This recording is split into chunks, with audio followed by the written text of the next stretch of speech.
یوم الفرقان جنگ بدر کے حوالے سے۔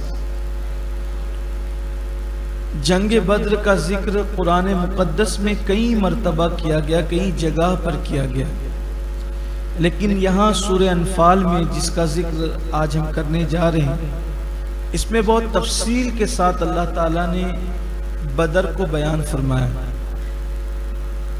اللہ تعالیٰ مسلمانوں کو، مومنوں کو یاد دلا رہا ہے کہ وہ دن یوم الفرقان تھا، یعنی فرق کرنے والا دن تھا، جس دن دونوں لشکر آمنے سامنے ہوئے تھے۔ اور پھر اللہ تعالیٰ فرماتا ہے کہ تم لوگ نزدیک والے کنارے پر تھے اور لشکر کفار دور والے کنارے پر تھا، اور تجارتی قافلہ نیچے کی طرف تھا جو سمندر کے قریب کا راستہ تھا۔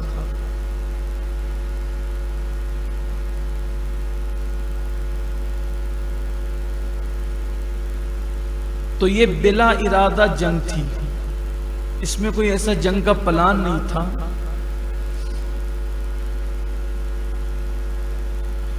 اس کا پس منظر تھوڑا سا پیش کرنا چاہتا ہوں جو تفصیل آئی ہے۔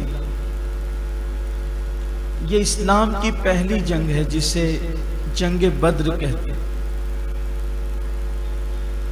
اور اس دن کا نام اللہ نے خود قرآن مقدس میں یوم الفرقان یعنی فرق والا دن، حق اور باطل کے اندر فرق ہو گیا، تفریق ہو گئی۔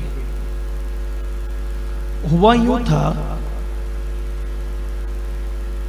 کہ ابو سفیان جو مکے کے سردار تھے، ابھی وہ ایمان نہیں لائے تھے، کم و بیش 40 لوگوں کو لے کر وہ مکے سے ملک شام تجارت کے لیے جا رہے تھے۔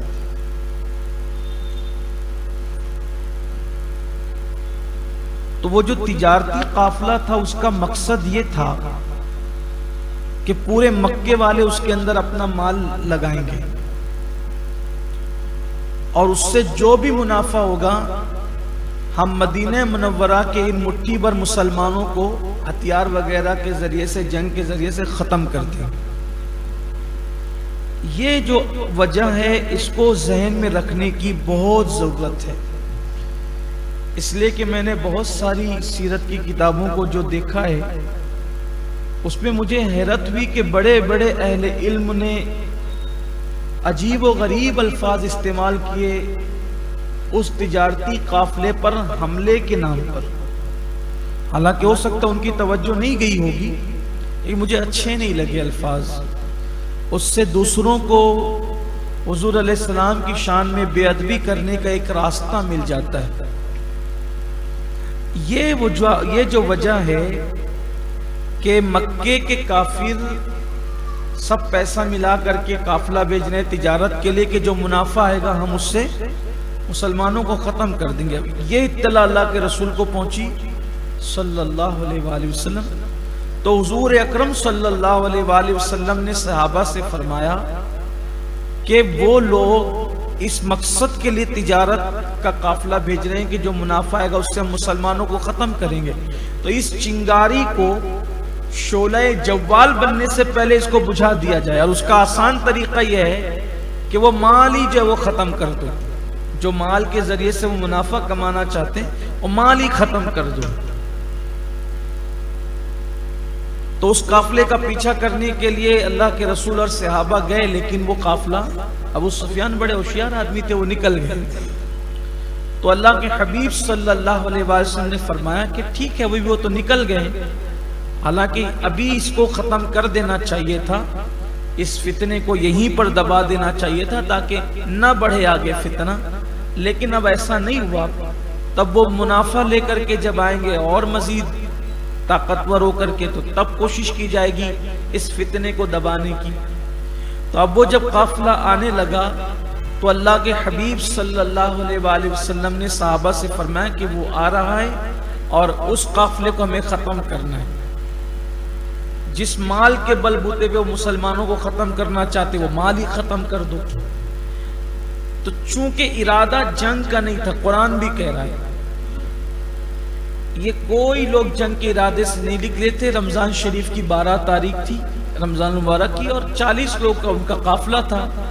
تو ادھر سے بھی مسلمان جو وہ چھوٹی سی تعداد میں کہ قافلہ ہی ہے، اس کو ختم ہی کرنا ہے، اس کے مال کو جب وہ ختم ہی کرنا ہے.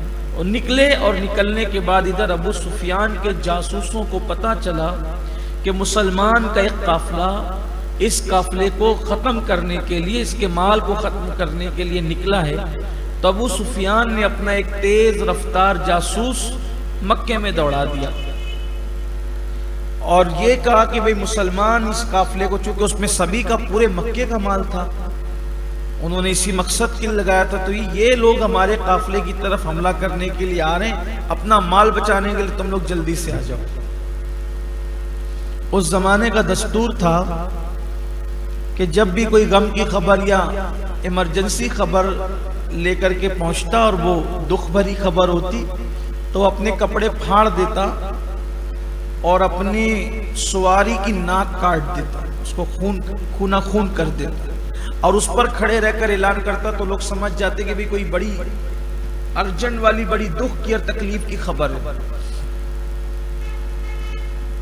تو جو قاصد گیا اس نے اپنے کپڑے پھاڑ دیے، ادھر اس نے اپنے کپڑے پھاڑے اور اونٹنی کی ناک کاٹ دی اور اس کی پیٹھ پہ کھڑا ہو گیا. تو سب مکہ جمع ہو گیا، مکے کے سب لوگ. تو اس نے کہا کہ بھئی مسلمان تمہارے قافلے کو ضائع کرنے کے لیے نکل چکے ہیں، ابو سفیان کا یہ خط ہے کہ تم لوگ جلدی اپنا قافلہ بچانے کے لیے چلو. چونکہ سارے مکے کا مال اس میں تھا تو ہر آدمی اب اپنا مال بچانے کے لیے جلدی جلدی تیاری کرنے لگا. حتیٰ کہ مکے کے جو لوگ اس قافلے میں شریک نہ ہو سکے انہوں نے اپنے غلاموں کو اس میں شرکت کے لیے بھیجا. کچھ لوگوں نے اپنے پیسے لگائے. اس طریقے سے تقریباً 1000 کا لشکر جرار، ایک ایک آدمی کے پاس ڈبل ہتھیار تھے. اور جو مکے کے مالدار تھے روزانہ ان کی ذمہ داری تھی کہ اس لشکر کو کھلانے کے لیے 10 اونٹ ذبح کریں گے. پورے لشکر کو ہر ایک دن 10 اونٹوں کی ذمہ داری تھی. اور شراب کے مٹکے، وہ بھی انگوری شراب، اس دور میں بڑی مہنگی تھی. اور ناچنے والی لڑکیاں، گانے والی عورتیں، یعنی عیش و طرب کا سارا سامان. یہ لوگ مقام جوحفہ پر پہنچے. ایک مقام ہے مکے سے قریب میں، تو وہ قافلہ بھی وہیں پڑاؤ ڈالے ہوا تھا کہ ابو سفیان نے یہ کیا کہ مسلمانوں کا جو قافلہ پیچھے آ رہا تھا اس سے اس نے راستہ بدلا اور راستہ بدل کر سمندر کے کنارے کا راستہ پکڑ کر وہ خطرے سے باہر ہو گیا. تو چونکہ اب خطرے سے باہر معاملہ ہو گیا، ابو سفیان قافلہ لے کر نکل جانے میں کامیاب ہو گیا. ویسا لگا کہ میں محفوظ ہوں. تو انہوں نے دوسرا قاصد بھیجا کہ بھئی ہم محفوظ ہو گئے، اب آپ واپس چلے جاؤ. اب جب ان لوگوں نے ان کو یہ خط پہنچا کہ آپ واپس چلے جاؤ، تو ایسے میں جو قبیلہ بنو زہرہ تھا اور ایک اور قبیلہ تھا، تو یہ 2 قبیلے کے لوگوں نے کہا بھئی ہم تو اپنے مال کی حفاظت کے لیے نکلے تھے، تو ہمارا مال تو محفوظ ہو گیا، تو اب ہم واپس چلے جائیں. تو ابو جہل نے کہا کہ نہیں، اب ہم ایک بار گھر سے نکل گئے ہیں، اب ہم واپس گھر نہیں جائیں گے. ہم اب یہاں سے جائیں گے مدینہ اور وہاں جا کر کے میدان میں پڑاؤ کریں گے، اونٹوں کو ذبح کریں گے، کھائیں گے، شراب پئیں گے، ناچ گانا کریں گے، ہمارا لشکر دیکھیں گے، لوگوں پہ روب طاری ہو جائے گا، پورے عرب میں ہماری دھوم مچے گی بہادری کی. اور اس کے بعد کوئی ہمارے قافلے پر اس طریقے سے نظر اٹھانے کی ہمت نہیں کرے گا. لوگ ہماری بہادری کا تماشا دیکھیں گے. وہ ضد پہ اڑا رہا. وہ دونوں قبیلے چلے گئے واپس کہ بھئی تو ماننے والا آدمی نہیں ہے. وہ دونوں قبیلے اپنے آدمی لے کے واپس چلے گئے. اور ادھر ابو جہل جو ہے وہ ضد کر کے پورے قافلے کو لے کر نکلا اور ان کا ارادہ یہ تھا کہ ہم تو جنگ کریں گے، جنگ کے بغیر واپس نہیں جائیں گے.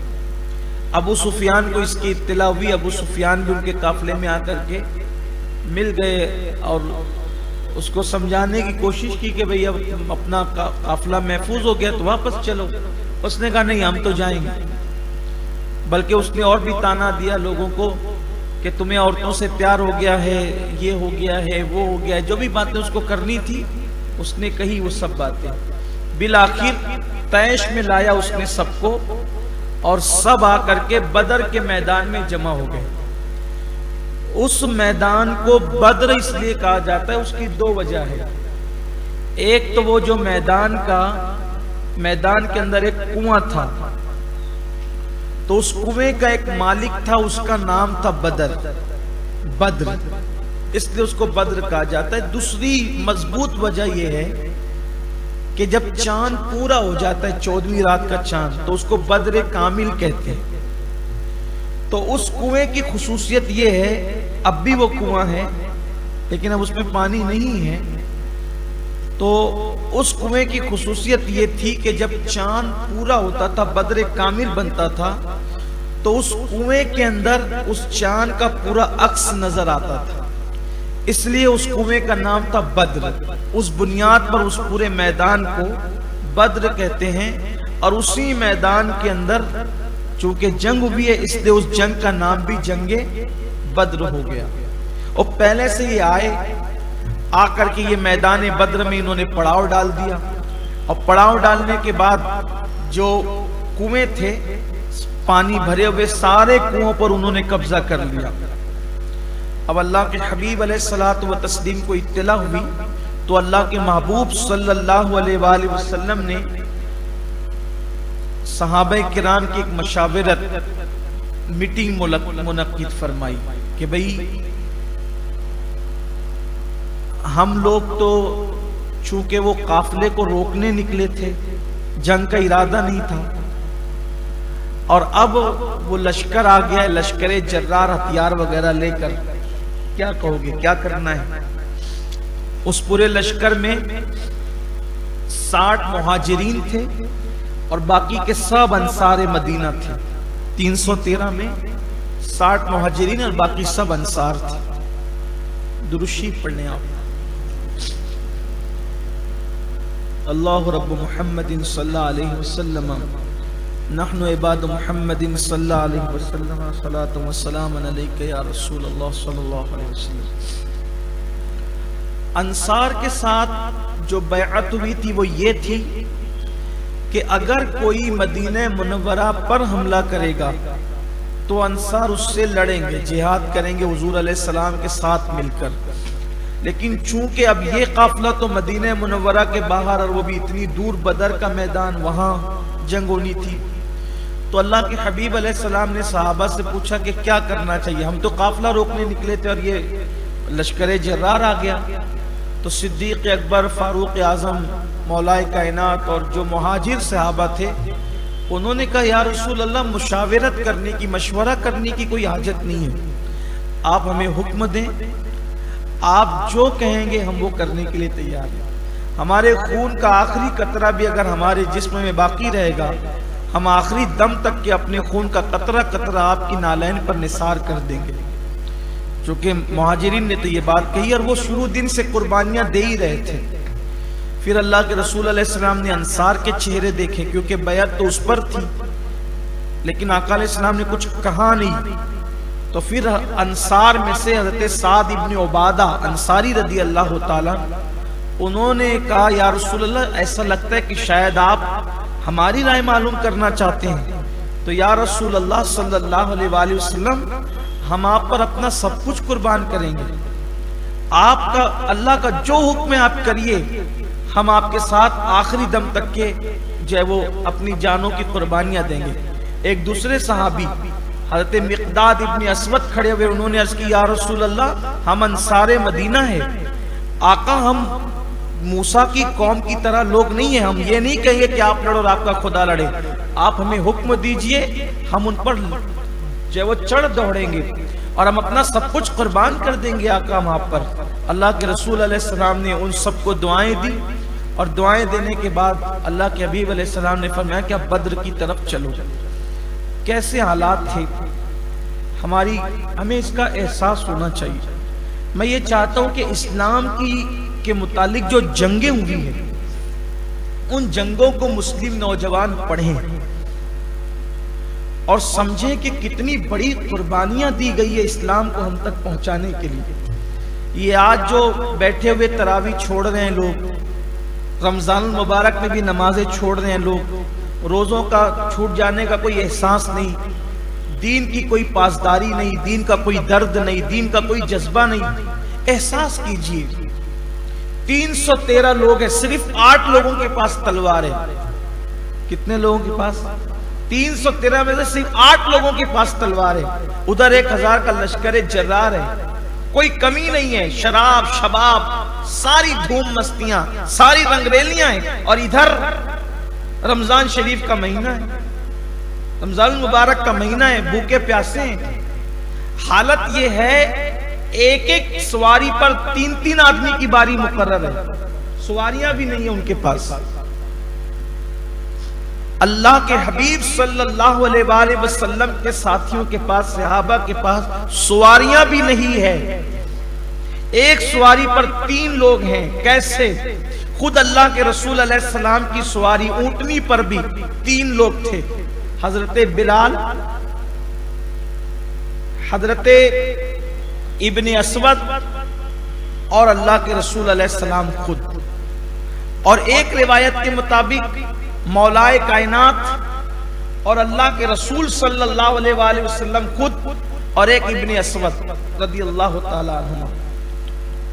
جب حضور علیہ السلام اپنی سواری پر اپنی باری میں چلے نا، اور جب جہاں سب کی باریاں ختم ہو رہی تھی تو وہاں حضور علیہ السلام بھی سواری سے اتر گئے، تو ان دونوں نے کہا کہ یا رسول اللہ ہم اپنی باری بھی آپ کو سونپتے، ہماری باری میں بھی آپ ہی بیٹھے۔ تو اللہ کے رسول نے جواب کیا دیا؟ فرمایا کیا تم مجھ سے زیادہ طاقتور ہو؟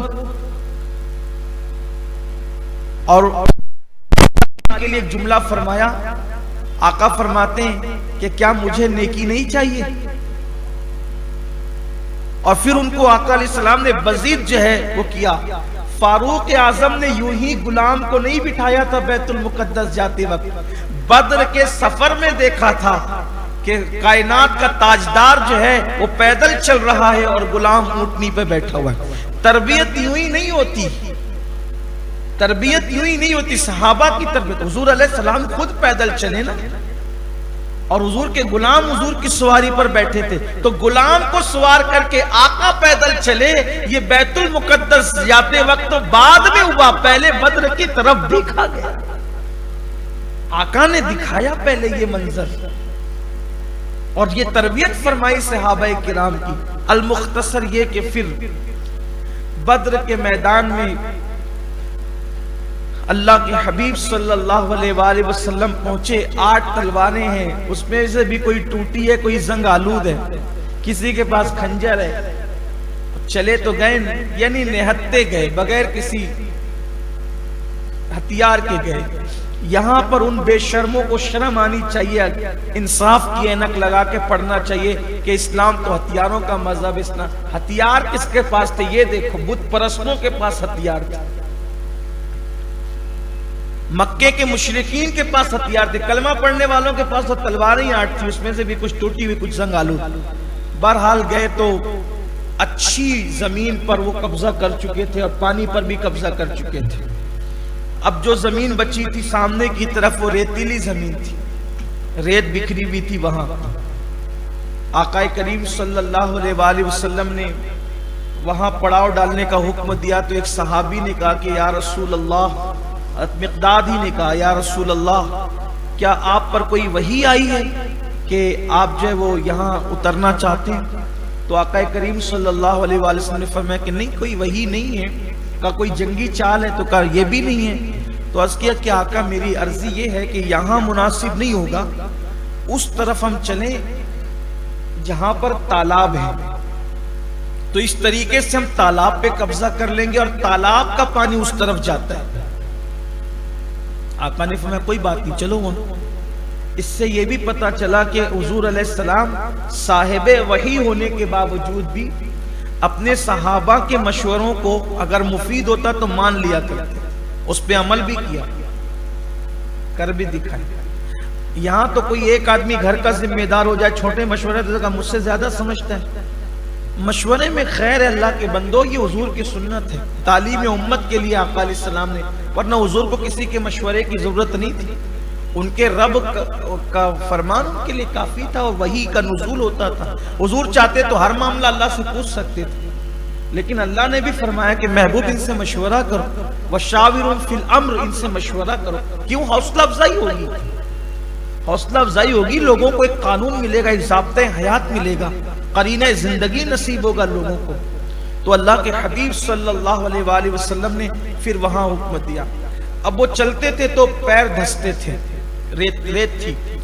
اللہ نے محبوب سے فرمایا کہ پھر مسلمانوں سے بھی فرمایا کہ جو محبوب پر کلام نازل ہوا اس میں مسلمانوں سے مخاطب ہو کے فرمایا ہم نے بارش نہیں نازل کی، تمہاری مدد کے لیے بارش نازل کی۔ اب بارش ہوئی تو ادھر کی جو زمین تھی مٹی والی وہاں کیچڑ ہو گیا، اور ادھر کی ریتیلی زمین پہ ریت جم گئی، ان کو آسانی ہو گئی۔ اور صحابہ کرام نے جب وہ یعنی کہ گھروندے ٹائپ چھوٹی چھوٹی دیواریں بنا کر وضو کے لیے غسل کے لیے پانی اکٹھا کر لیا، اس طرح پانی کی سہولت بھی ہو گئی۔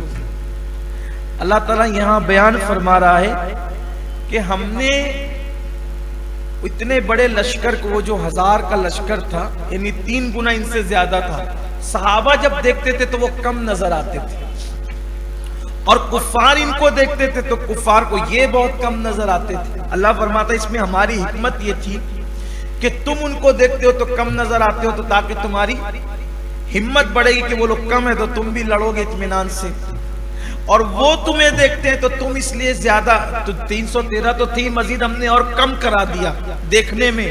کیوں؟ تاکہ اگر ہم تمہیں زیادہ بتا دیتے تو میدان چھوڑ کے بھاگ جاتے، تو ہم بھاگنے نہیں دینا چاہتے تھے۔ ہم نے یوم الفرقان میں فرق کی دیواریں کھینچنی تھی اس دن، اس لیے وہ دیکھتے تھے تم اور بھی کم، 313 سے بھی کم نظر آتے تھے۔ وہ بار بار حقارت سے کہتے تھے ہم تو ان کو مسل ڈالیں گے، ہم تو ان کو کوٹ ڈالیں گے، ہم تو ان کو یہ کر دیں گے تو وہ کر دیں گے۔ اس طرح سے وہ بڑکیاں چھاٹتے تھے، بڑی بڑی باتیں کرتے تھے، اونٹ ذبح کر کے نشے میں ناچ گانے میں مبتلا تھے۔ ایسے میں اللہ فرماتا ہے کیا ہم نے تم پہ نیند طاری نہ کر دی؟ اب صحابہ تھکے ہوئے تھے، اللہ نے سب پہ نیند طاری کر دی، سب سو گئے، ایسے کہ جو جہاں تھا وہ وہیں سو گیا، اللہ نے نیند طاری کر دی۔ سامنے لشکر ہے، اللہ نے نیند طاری کر دی، سب سو گئے، کوئی نہیں جاگ رہا تھا۔ جاگ رہی تھی تو ایک ہستی تھی، وہ ہمارے آقا اللہ کے رسول علیہ السلام تھے۔ یہاں سیرت نگاروں میں ایک سیرت نگار بہت بڑے مفکر، انہوں نے ایک اچھا جملہ لکھا ہے، بہت خوبصورت جملہ، مجھے بہت پسند آتا ہے۔ وہ فرماتے ہیں سب صحابہ پر اللہ نے نیند طاری کر دی تو حضور بھی تو تھکے ہوئے تھے، حضور کیوں نہیں سو رہے تھے؟ تو وہ فرماتے ہیں کیونکہ نبی امت کی تقدیر تھے، صحابہ سو رہے تھے، ان کی تقدیر جاگ رہی تھی۔ تو جب کسی کی تقدیر جاگتی ہے تو وہ کبھی ناکام، بھئی بندہ یہی تو دعا کرتا نا اللہ میری تقدیر جگا دے، جس کی تقدیر جاگ رہی ہو وہ ناکام نہیں ہوتا۔ وہ حضور جاگ کر بتا رہے تھے سونے والوں تمہاری تقدیر جاگ رہی ہے، اس لیے فتح تمہیں نصیب ہوگی۔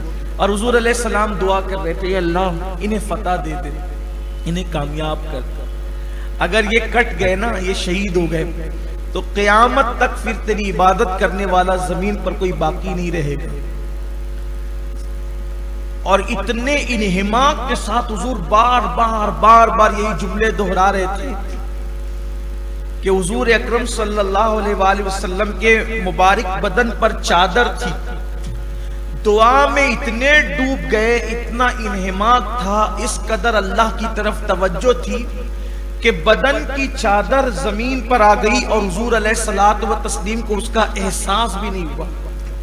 صدیق اکبر کی آنکھ کھلی، دیکھا کہ اللہ کے رسول کی کیفیت یہ، تو چادر اٹھائی حضور کے بدن پہ ڈالا اور عرض کیا کہ یا رسول اللہ آپ مشقت نہ فرمائیں، اللہ اپنا وعدہ پورا فرمائے گا اور یہ کامیاب ہوں گے، حضور سب کو کامیابی ملے گی۔ پھر حضور علیہ الصلوۃ والتسلیم نے دعا کو موقوف فرما دیا۔ حالانکہ ظاہر سی بات ہے حضور علیہ السلام کو صدیق اکبر سے زیادہ اللہ کی ذات پہ یقین تھا، لیکن حضور علیہ الصلوۃ والتسلیم کا انہماک تھا۔ یہاں سے ہمیں ایک اور بات پتہ چلی کہ دعا کرو تو دعا میں ڈوب جاؤ، اس قدر ڈوب جاؤ اور اس قدر منہمک ہو جاؤ، انہماک پیدا کر لو کہ آس پاس دائیں بائیں کیا ہو رہا ہے اس سے بے خبر ہو جاؤ۔ اس لیے کہ جب مکمل توجہ سے دعا کی جاتی ہے تو پھر دعا کا اپنا اثر ظاہر ہوتا ہے۔ اب جب صبح ہوئی تو صحابہ کرام صف بنانے لگے، لڑنے کے لیے کچھ تو چاہیے، تو صحابہ کہتے یا رسول اللہ ہمیں تلوار دیجیے، ہمیں تلوار دیجیے۔ آقا کریم علیہ الصلوۃ والتسلیم کا انداز یہ تھا، درخت کی ٹہنی توڑتے اور توڑ کے فرماتے لے یہ تیری تلوار، لے یہ تیری تلوار۔ صحابہ فرماتے واللہ ہمارے ہاتھ میں لاٹھیاں تھیں لیکن اس دن اس نے تلوار کا کام کیا۔ حضور علیہ السلام نے صفیں بھی درست فرمائی اور صحابہ کرام کو ترتیب دی۔ اب جنگ شروع ہونے لگی۔ جنگ جیسے شروع ہونے لگی، حالانکہ جنگ سے پہلے رات میں بھی ایک منظر تھا۔ آقا کریم صلی اللہ علیہ وآلہ وسلم رات کو چند جانثاروں کو لے کر میدان میں جہاں صبح جنگ ہونے والی تھی تو اپنی انگلی کے نشان سے انگلی سے نشان بناتے تھے، یہاں ابو جہل مارا جائے گا وہ یہاں پڑا رہے گا، یہاں عتبہ مارا جائے گا، یہاں شیبہ مارا جائے گا، یہاں ولید مارا جائے گا، یعنی کہ حضور علیہ السلام نشان بنا رہے تھے اور کل کی خبر دے رہے تھے کل کون کون مرے گا۔ صبح کو لشکر تیار ہو گیا۔ اب ادھر سے پہلے لوگوں میں چونکہ عتبہ سردار تھا لشکر کا،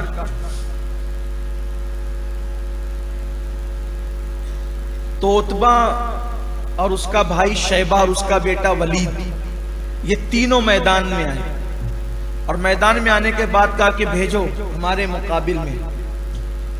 تو انصار میں سے کچھ لوگ، مدینہ منورہ کے جو انصار تھے ان میں سے کچھ لوگ میدان میں آئے، تو کہا یہ کون ہے؟ تو انہوں نے بتایا کہ ہم مدینے کے رہنے والے انصار۔ کہا یہ ہم تم سے نہیں لڑتے، تم ہماری برابری کے نہیں ہو، ہمارے برابر والوں کو بھیجو، جو مکے سے آئے تھے ان کو بھیجو۔ تو اللہ کے رسول علیہ السلام نے فرمایا علی، حمزہ اور عبیدہ تینوں جاؤ۔ حضرت امیر حمزہ حضور کے چچا تھے، مولائے کائنات چچا کے بیٹے تھے، اور عبیدہ یہ بھی حضور علیہ السلام کے چچا کے بیٹے، عبیدہ بن حارث، حضور کے ایک چچا کا نام تھا حارث، ان کے بیٹے تھے۔ یعنی حضور اکرم صلی اللہ علیہ وآلہ وسلم نے پہلے بدر کے میدان میں اپنے گھر والوں کو اتارا۔ عتبہ سے لڑائی ہوئی مولائے کائنات کی، شیبہ سے لڑائی ہوئی حضرت امیر حمزہ کی، اور ولید سے لڑائی ہوئی عبیدہ بن حارث۔ تو یہ دونوں تو گئے اور جیسے ہی میدان میں چھلانگ لگائی تو چونکہ یہ خود پہنے ہوئے تھے، لوہے کی ٹوپی پہنے ہوئے تھے، تو عتبہ نے پوچھا کون ہو تم؟ تو انہوں نے بتایا کہ میں علی ابن ابو طالب ہوں، انہوں نے بتایا میں حمزہ ابن عبد المطلب ہوں، انہوں نے بتایا عبیدہ بن حارث ہوں۔ کہا ہاں یہ ہمارے برابر کے لوگ ہیں، ہم ان سے لڑیں گے۔ ایک ہی بار میں انہوں نے بھی اس کے دو ٹکڑے کیے اور حضرت امیر حمزہ نے بھی اس کے دو ٹکڑے کیے، لیکن ولید نے عبیدہ کو ایسا مارا کہ ان کی پنڈلی ٹوٹ گئی۔ قریب تھا کہ وہ ان کو شہید کرتا، مولائے کائنات آگے بڑھے اور ادھر اس کے بھی ٹکڑے کیے، یعنی تین میں سے بھی دو کو مولائے کائنات نے مارا۔ اور پھر اس کے بعد کندھے پہ اٹھا کر عبیدہ ابن حارث کو حضور علیہ السلام کے پاس لائے تو ان کی پنڈلیاں ٹوٹ گئی تھی۔ بہرحال پھر جنگ شروع ہوئی، صحابہ کرام کی قربانیاں تھیں۔ ابو جہل حضرت فاروق اعظم کا ماموں، فاروق اعظم کہتے تھے میں اس کو ماروں گا، میں ماروں گا۔ اسی طرح کے صدیق اکبر، سامنے صدیق اکبر کے بیٹے عبد الرحمن بن ابو بکر، یعنی اس طریقے کی جنگ۔ کوئی باپ کسی کا کھڑا ہے سامنے، کسی کا بیٹا کھڑا ہے، کسی کا چچا کھڑا ہے، کسی کا ماموں کھڑا ہے، اور صحابہ کرام ان پر جو وہ دانت پیستے، ابھی اشارہ ہو کہ ہم ان پہ ٹوٹ پڑے اور بتائیں لوگوں کو کہ دنیا دیکھ لے، تاریخ گواہ ہو جائے کہ ہم نے نبی کا کلمہ پڑھا ہے اور ہمارے لیے سب کچھ اللہ کا رسول ہے۔ یہاں پہنچ کر میں اپنے جوانوں سے کہتا ہوں، وہ اپنے باپ کو مارنے کے لیے تیار تھے اللہ کے رسول کی رضا کے لیے، وہ اپنے بھائیوں کے لیے کھڑے تھے مخالفت میں، وہ اپنے بیٹوں کے خلاف کھڑے تھے۔ ہم کیسے کلمہ پڑھنے والے ہیں، ہم گناہ نہیں چھوڑ سکتے حضور کے لیے؟ وہ اپنا باپ چھوڑ سکتے، ہم گناہ نہیں چھوڑ سکتے۔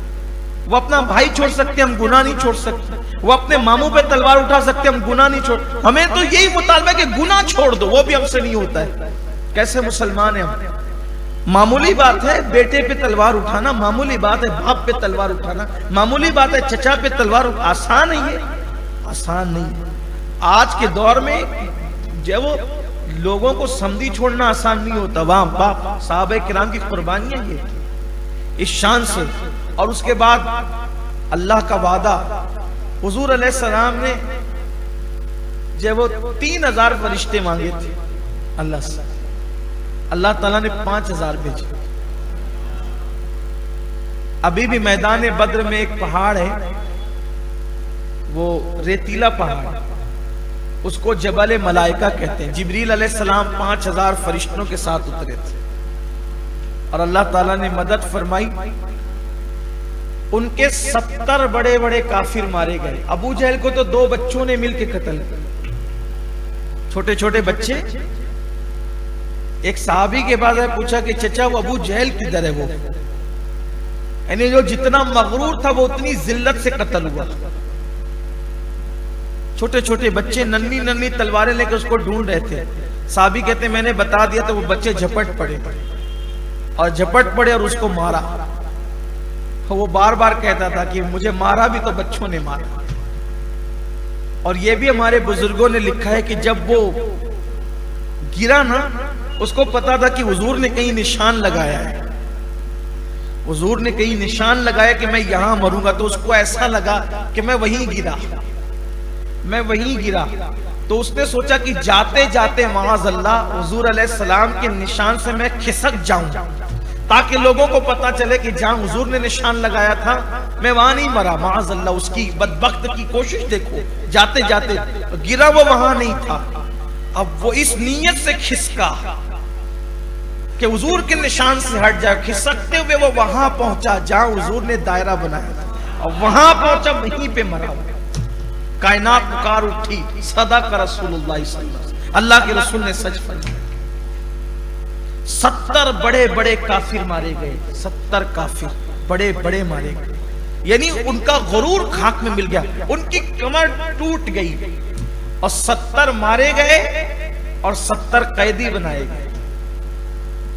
رسیوں سے باندھ کر کے پھر ان کو 3 دن اللہ کے رسول علیہ السلام نے بدر کے میدان میں قیام فرمایا اور جتنے کافر مارے گئے تھے ان سب کو کنویں میں بھر دیا، کنویں میں ڈال دیا. اور پھر میرے آقا نے فرمایا اے ابو جہل، اے عتبہ، اے شیبہ، اے ولید، اے فلاں، اے فلاں، اے فلاں، دیکھا میرے اللہ کا وعدہ سچ ہو کر کے رہا. اللہ کا وعدہ سچا، وہ سچ ہو کر کے رہا. صحابہ کو حیرت ہوئی، تو مر چکے ہیں. صحابہ نے کہا یا رسول اللہ یہ تو مر چکے ہیں، یہ سنتے ہیں. آقا نے فرمایا یہ زندوں سے زیادہ سنتے ہیں. کیوں؟ زندہ اپنے کان سے سنتا، یہ روحانی طاقت سے سنتا. اب اس سے پتا چلا اگر کافر مر جائے تو کافر کی روح زندوں سے زیادہ سنتا ہے. حالانکہ میں تو اس کا مفہوم پیش کر رہا ہوں. حضور علیہ السلام نے کہا یہ تم سے زیادہ سنتے ہیں، یہ ہے الفاظ حدیث کے. تو مسلمان کے کان سے زیادہ کافر کی روح سنتی ہے، مسلمان کے کان سے زیادہ کافر کی روح سنتی ہے. تو جب کافر کی روح اتنا سنتی ہے تو مرنے کے بعد مسلمان کی روح کتنا سنتی ہوگی. اور جب عام مسلمان اتنا سنتا ہے تو اللہ کا ولی کتنا سنتا ہے. روحانی طاقت بڑی ہے. جسم کے پنجرے سے جب روح آزاد ہوتی تو اس کی قوت بڑھ جاتی.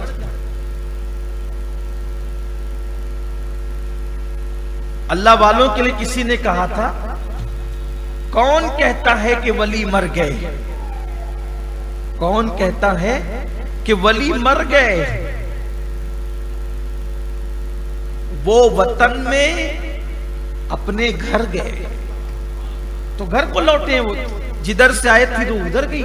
یا ایتھا النفس المطمئنہ ارجعی الی ربک راضیۃ مرضیہ. ان کو سنایا جاتا ہو جاتے میرے جنازے پہ رونے والوں فریب میں ہو بغور دیکھو مرا نہیں ہوں، غم نبی میں لباس ہستی بدل دیا.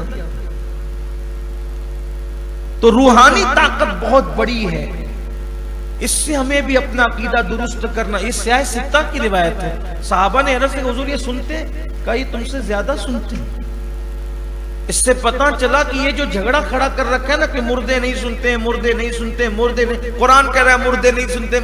ارے قرآن نے کن مردوں کو کہا وہ تو دیکھو. قرآن کی پوری آیت پڑھا کرو. ادھر سے تھوڑا لیا ادھر سے تھوڑا لیا، اختلاف پیدا کر دیا. اللہ نے فرمایا محبوب یہ مردے نہیں سنتے، یہ پیٹ پھیر کر چلے جاتے ہیں. مردے نہیں سنتے، یہ پیٹ پھیر کر چلے جاتے ہیں. مطلب کیا؟ کوئی مردہ پیٹ پھیر کر جا سکتا ہے؟ تو اللہ نے کافر جن کے دل مردہ ہو گئے تھے ان سے فرمایا یہ مردہ ہیں، ان کے دل مردہ، یہ نہیں سنیں گے، یہ حق نہیں سنیں گے، پیٹ پھیر کے چلے جائیں گے. اور جو کافر واقعی مر گئے تھے حضور نے فرمایا تم سے زیادہ سنتے ہیں. تو وہاں جو مراد ہے وہ کافروں کا مردہ دل ہے، اور سننے سے مراد حق بات ہے کہ یہ حق نہیں سنیں گے، ان کے دل مر چکے ہیں. وہیں سے کچھ لوگوں نے لے لیا مردے نہیں سنتے، مردے نہیں، اور اس کو غوث پاک پہ بھی چپکا دیا، غریب نواز پہ بھی چپکا دیا، اللہ کے ولیوں پہ صحابہ پہ بھی چپکا دیا، حتیٰ کہ معاذ اللہ نبیوں پہ بھی چسپا کر دیا. آقا کریم صلی اللہ علیہ وآلہ وسلم فرماتے ہیں میری امت میں گروہ پیدا ہوگا جو بدترین مخلوق ہے، جو مشرکین والی آیت مسلمانوں پہ چسپا کریں گے. بدترین لوگ ہیں. دیکھ لو آپ یہی ہو رہا ہے. اور لوگ کہہ رہے ہیں قرآن میں، ارے اللہ کے بندو آگے پیچھے تو پڑھو قرآن میں کیا ہے، اور حدیث کو بھی سمجھو. حضور نے فرمایا کہ یہ تم سے زیادہ سنتے ہیں. پھر 3 دن اللہ کے رسول نے قیام فرمایا بدر میں. بدر کا ایک اور خوبصورت واقعہ جو ایمان کو بہت جلا بخشتا ہے وہ سنیں. بدر کی بات آئی، حضور علیہ السلام جنگ بدر ہو گئی، فتح اسلام کو نصیب ہو گئی. کافر 70 مر گئے، 70 قید ہو گئے، باقی چھوڑ کے سب بھاگ گئے.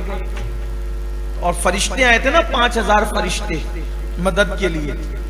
جبریل علیہ السلام حضور نماز پڑھا رہے تھے صلی اللہ علیہ وسلم. نماز کا وقت ہو گیا تھا، نماز پڑھا رہے تھے.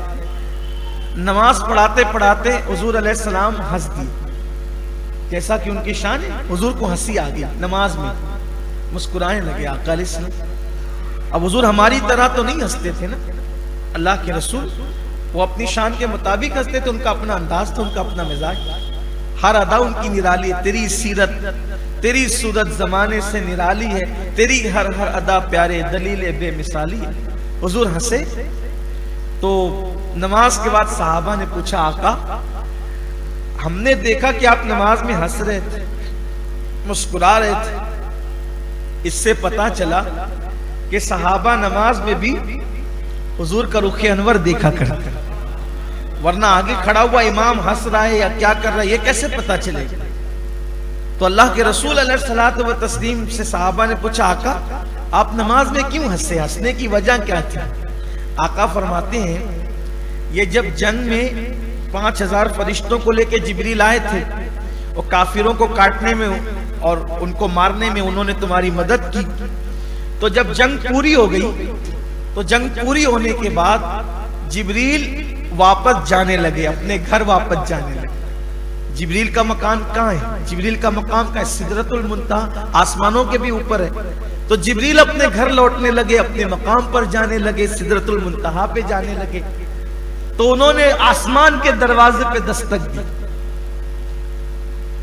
تو اللہ نے فرمایا جبریل کہاں سے آ رہے ہو؟ بھیجا تو اللہ ہی نہیں تھا. اور جبریل نے کہا مولا وہ بدر میں گئے تھے، تو نے بھیجا تھا محبوب کے غلاموں کی مدد کرنے کے لیے، وہاں سے آ رہے ہیں. اللہ نے فرمایا محبوب سے اجازت لی؟ میرے محبوب سے اجازت لی؟ نہیں اللہ میں نے اجازت نہیں لی. بھئی گھر آنے کے لیے کس کو اجازت چاہیے؟ بھئی گھر سے نکلنے کے لیے اجازت کی ضرورت ہوتی ہے، گھر آنے کے لیے تو اللہ نے وہ محبوب سے اجازت نہیں، مولا اجازت نہیں لی. فرمایا واپس جا، واپس جا، جب تک میرا محبوب اجازت نہیں دے گا اس وقت تک نہ آنا. حضور فرماتے میں یہی منظر دیکھ رہا تھا کہ میرا اللہ جبریل کو واپس بھیجا تھا. جاؤ، گئے تھے میری مرضی سے، آئیں گے محبوب کی مرضی. میں تو مالک ہی کہوں گا کہ ہو مالک کے حبیب، یعنی محبوب و محب میں نہیں میرا تیرا. گئے تھے میری مرضی سے، جب تک محبوب اجازت نہ دے اس وقت تک نہ کہا اے میرے صحابہ وہ منظر جبریل کو لوٹانے کا میں دیکھ رہا تھا، یہ منظر دیکھ کر مجھے ہنسی آ گیا، جبریل کو میری خاطر لوٹایا جا رہا ہے۔ یہ شان اپنے محبوب کی، مصطفیٰ جان رحمت کی صلی اللہ علیہ وسلم۔ پھر 3 دن قیام کے بعد آقا علیہ السلام فاتحانہ شان سے مدینہ منورہ میں آئے۔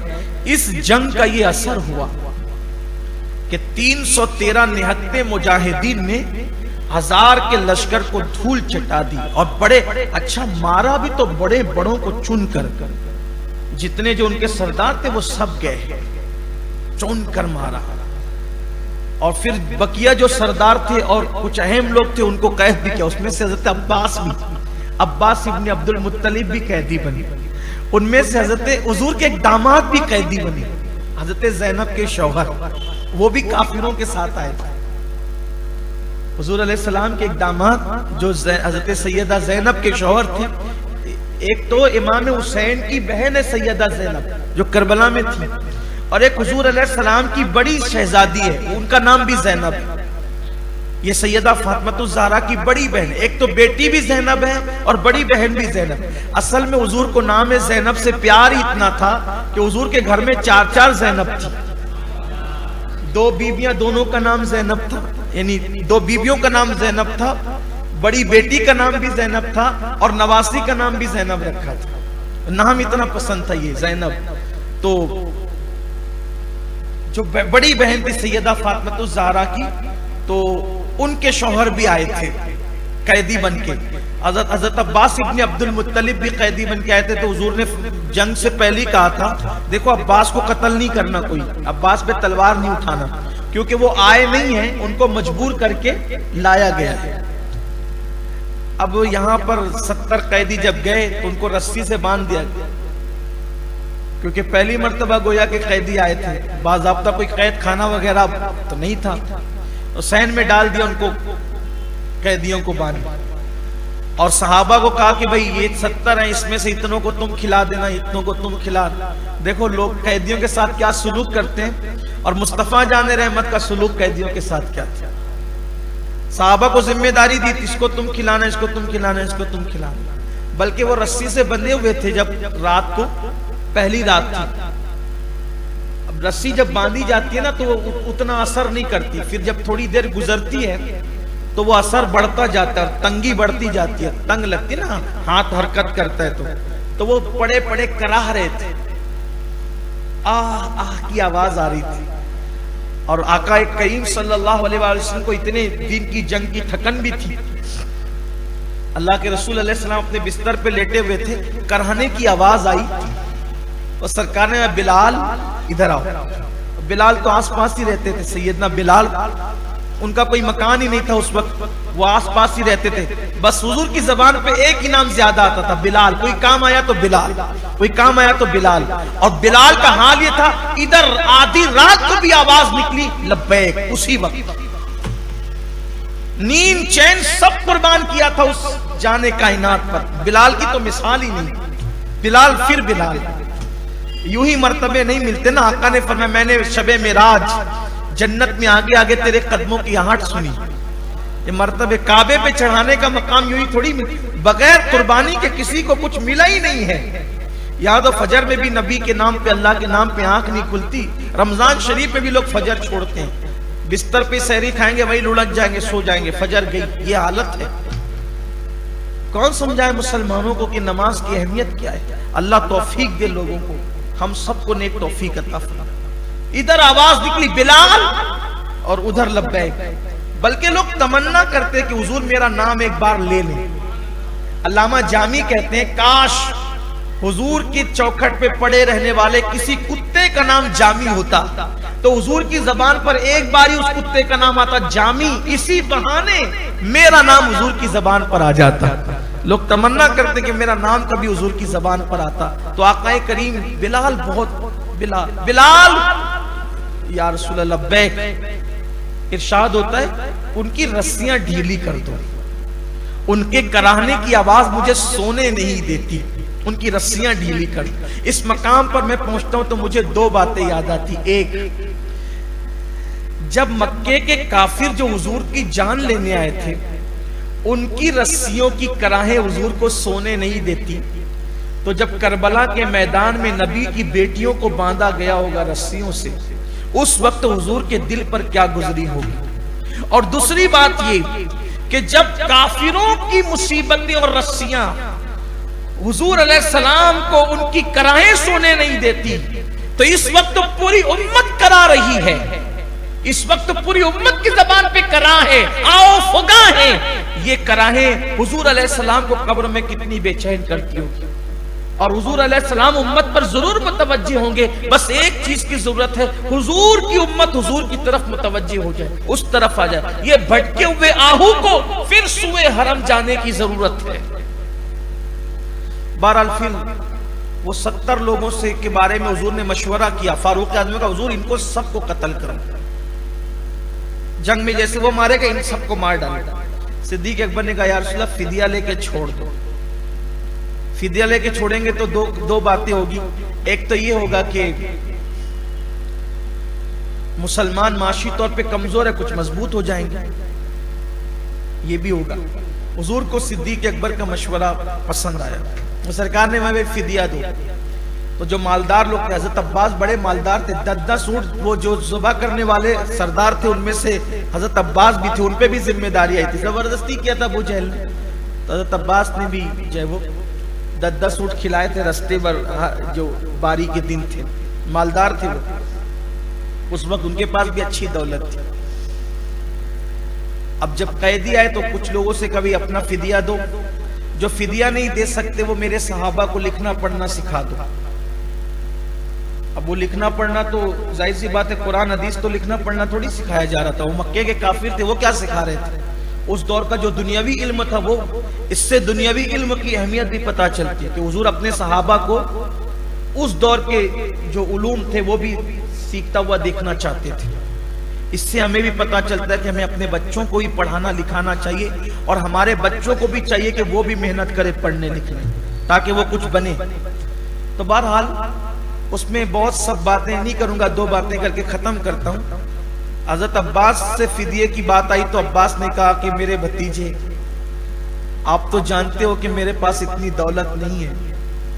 جب آپ مکے سے گئے، میری معاشی حالت کچھ اچھی نہیں رہی، میرے پاس دولت نہیں ہے، تب میں آپ کو کیا دوں؟ میرے پاس تو کچھ ہے نہیں.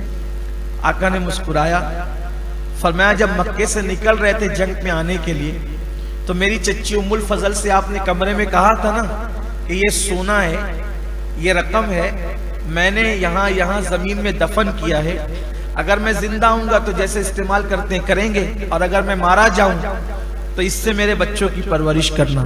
چچا آپ تو کہتے ہیں آپ کے پاس کچھ نہیں ہے، وہ سونے کا کیا جو آپ زمین میں چھپا کے آئے؟ عباس کہتے واللہ یہ بات میرے اور ام الفضل کے علاوہ کسی کو پتہ نہیں ہے جو مدینے میں رہ کر مکے کی خبر دے.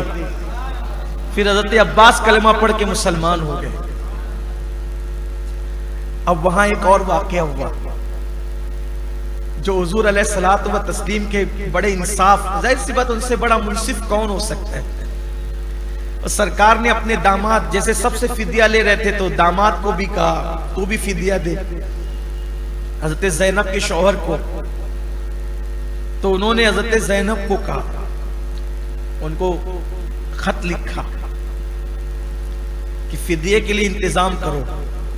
تو اس وقت سیدہ زینب کے پاس کچھ نہیں تھا، تو ایک سونے کا ہار تھا جو وداعی کے وقت حضرت خدیجہ نے سیدہ زینب کو دیا تھا. اور خدیجہ بہت مالدار تھی، اور جس وقت سیدہ زینب بنت محمد روحی فدا صلی اللہ علیہ وسلم ان کی شادی ہوئی تھی تو حضرت سیدہ خدیجہ حیات تھی، دولت بھی تھی. تو بیٹی کو وداعی کے وقت انہوں نے سونے کا ہار دیا تھا. تو ان کو چھڑانے کے لیے فدیے کے طور پر وہی ہار جو سیدہ زینب کے گلے میں ہوتا تھا انہوں نے اتار کر بھجوایا کہ یہ ہار دے دو اور فدیے کے طور پر آزاد ہو کے آ جاؤ. بیوی تھی ایک شوہر کے لیے اتنی بڑی قربانی دی. تو جب وہ ہار آیا تو حضور کے داماد وہ جو تھے انہوں نے وہ ہار جو ہے وہ پیش کیا کہ یہ میرا فدیہ ہے. جب وہ ہار آیا تو اب ظاہر سی بات ہے جو چیز آنی تھی وہ حضور کے ہاتھ میں آنی تھی.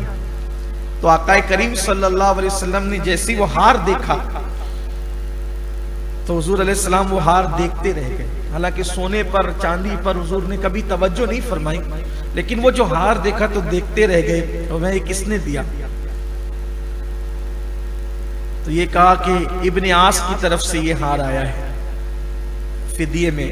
تو آقا کریم صلی اللہ علیہ وسلم کی آنکھوں میں آنسو آ گئے اور حضور علیہ السلام کو اس دن اماں خدیجۃ الکبریٰ کی یاد آ گئی. فرمایا یہ ہار تو خدیجہ کا دیا ہوا ہے جو میری بیٹی زینب کو اس نے تحفے میں دیا تھا. خدیجہ کا ہار ہے. اب وہ جمع کہاں ہونا تھا؟ وہ جمع ہونا تھا بیت المال میں. اب اللہ کے رسول ہے، کونین کے مالک ہیں، سارے صحابہ حضور کی غلامی پہ فخر کرتے ہیں. اب حضور علیہ السلام کیا انصاف فرما رہے ہیں؟ فرمایا اے میرے صحابہ، اگر تم لوگ اجازت دو، اگر تم اجازت دو تو یہ ہار چونکہ میری اللہ اکبر میری بیٹی کو ان کی ماں خدیجہ نے بطور تحفہ دیا تھا، اگر تم اجازت دو گے تو اس کو لوٹا دیا جائے. صحابہ کرام نے اس کی مالک آپ تو کریم ہیں، آپ کی جو مرضی ہماری کیا، آپ جو چاہیں فیصلہ فرمائیں. تو حضور اکرم صلی اللہ علیہ وآلہ وسلم نے پھر اس ہار کو سیدہ زینب کی طرف واپس فرما دیا. یعنی آپ دیکھیں کہ اپنی مرضی، حالانکہ وہ مالک و مختار تھا، جو اللہ کی شریعت میں اللہ کے اذن سے کمی زیادتی کا حق رکھتے ہیں، اگر وہ ہار واپس کر دیتے تو کون کیا کر لیتا ہے. لیکن حضور علیہ السلام کا انصاف، حضور علیہ السلام کی عدالت، حضور کا انداز کیا آقا فرماتے ہیں اگر تمہیں اور پھر اس سے حضرت خدیجۃ الکبریٰ کے ساتھ جو دلی لگاؤ، جو محبت اور پیار، اس کا بھی اندازہ ہوتا ہے کہ ایک انسان کو، ہمیں بھی ایک سبق ملتا ہے کہ بیوی کے ساتھ انسان کا اپنا تعلق کیسا ہونا چاہیے، قلبی تعلق. کہ ماں خدیجۃ الکبریٰ کے وصال کو ایک طویل عرصہ بیت گیا ہے اور ان کی نشانی دیکھ کر حضور رو رہے ہیں اور صحابہ کرام سے کہتے ہیں کہ اگر آپ کہو تو میں اس کو واپس، اور صحابہ نے کہا حضور آپ تو مالک و مختار ہیں، واپس کرتے ہیں. یہ اور بھی پھر اس کی تفصیلات ہیں، لیکن یہ ہمارا وقت مکمل ہوا اور آج اتفاق سے ماں خدیجۃ الکبریٰ کا ذکر بھی آ گیا. اور کل تو انشاءاللہ 10ویں شب ہے، تو کل خاص کر ان کے وصال کی شب ہے، تو ہم اللہ کی توفیق سے کوشش کریں گے کچھ باتیں ان سے متعلق پیش کرنے کی. اللہ تعالیٰ میں توفیق عطا فرمائے. اور یوم الفرقان کا پھر جو روب پورے عرب پر بیٹھا، اور وہی دن تھا جس دن سے اللہ نے ہر دن مسلمانوں کو عروج اور ترقی عطا فرمائی اور کامیابی ملتی گئی. یہ تمہید تھی فتح مکہ کی، مکے کی فتح کی تمہید بدر میں تھی اور تکمیل پھر فتح مکہ کی اس دن ہوئی. اللہ مسلمانوں کو بھی یوم البدر کے صدقے، یوم الفرقان کے صدقے جو ہے وہ دونوں جہان میں عروج اور ترقیاں نصیب فرمائیں، اور بالخصوص ہمارے ملک ہندوستان میں اور پوری دنیا میں اللہ اسلام اور مسلمین کی حفاظت فرمائے. آج یہاں سورہ انفال میں یہ ذکر آیا، ہم نے اس کو تفصیل سے کر دیا. اب ہم صرف انشاءاللہ بدر کا جب دن آئے گا تو اختصار کے ساتھ صرف جو ہے وہ 2-3 باتیں کر کے پوری گفتگو ہم اس دن، چونکہ وہ دن ام المومنین حضرت عائشہ صدیقہ کے وصال کا دن بھی ہے، تو ہم 2 عنوان ایک ساتھ جمع ہو جاتے ہیں، پھر تفسیر وقت زیادہ ہو جاتا ہے، تو ہم چاہیں گے کہ آج یہ کر دیے، اس دن وہاں کر دیں گے. 70 کافر قتل ہوئے، 70 کافر قید ہوئے اور صرف 14 مسلمانوں کی شہادت ہوئی. 14 مسلمانوں کی شہادت ہوئی. ان میں سے ان کے مزارات جو ہے بدر کے میدان میں ابھی بھی موجود ہیں اور وہاں بڑی برکتیں ہیں، اہل بدر کی بڑی برکتیں، ان کے وسیلے سے جو دعا کی جاتی ہے اللہ قبول کرتا ہے. میرے آقا صلی اللہ علیہ وآلہ وسلم کی حدیث کا مفہوم ہے کہ بدر میں جو لوگ شہید ہوئے تھے ان کی روحوں کو اللہ نے ان فرشتوں پر حاکم بنا دیا جو فرشتے دنیا کا کاروبار چلانے پر مقرر ہیں. ان کی روحیں ان پر تصرف کرتی ہے اور ان کی برکت سے پانی برستا ہے، ہوائیں چلتی ہے، اناج اگتا ہے، یہ اس کی برکتیں ہیں. تو اہل بدر کی روحوں کی بڑی برکتیں ہیں دعاؤں میں اگر ان کا وسیلہ لیا جائے تو اللہ تعالیٰ فوراً دعائیں قبول فرماتا ہے. دعا کرتے اللہ بدر والوں کے صدقے تمام عالم اسلام کو فتح و نصرت عطا فرمائے, اور بدر والوں نے جیسے بدترین کافروں کو ان کے کفر کا مزہ چکھایا, اللہ مغرور کافروں کو آج کیفر کردار تک پہنچا دے. اسلام اور مسلمین پر ظلم کرنے والے اور اسلام اور مسلمین کے خلاف پلان بنانے والوں کو اللہ وہی انجام تک پہنچائے جو بدر میں مکے کے بڑے بڑے سرگناؤں کا انجام ہوا تھا, اور اللہ اسلام اور مسلمین کو ہر روز بلندی, عروج اور ترقی عطا فرمائے, اور اللہ موجودہ مسلمانوں کو اپنے دین, اپنے مذہب اور اپنے مسلک کی طرف پلٹ آنے کی توفیق عطا فرمائے. الفاتحہ. ہمارے یوٹیوب چینل کوثر ربانی صابری کو سبسکرائب ضرور کر دیں تاکہ نئی نئی ویڈیو کی نوٹیفیکیشن سب سے پہلے آپ کو ملتے رہے.